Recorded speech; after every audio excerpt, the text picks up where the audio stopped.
ICC cricket world cup league 2 अन्तर्गतको चौथो गेममा पनि नेपाल युएईसँग 4 विकेटले पराजित भएको छ। युएईले टस जितेर बोलिङ रोजेको थियो भने नेपाललाई ब्याटिङ दिएको थियो।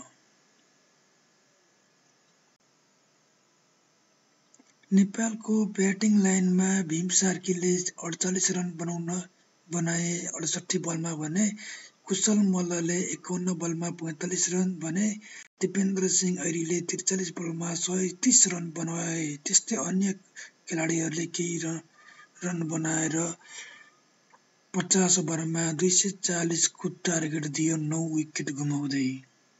उक्त टार्गेट युएईले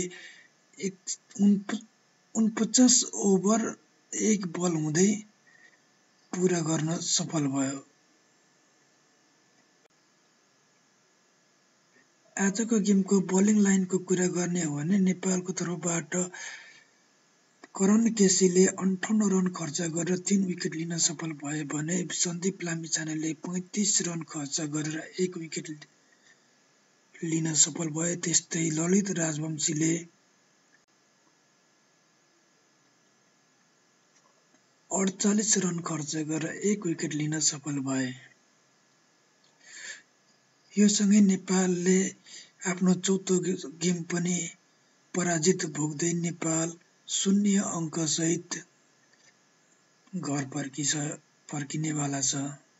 युएईको यात्रा नेपालका लागि यसपल्ट भने सुखदायी रहेन।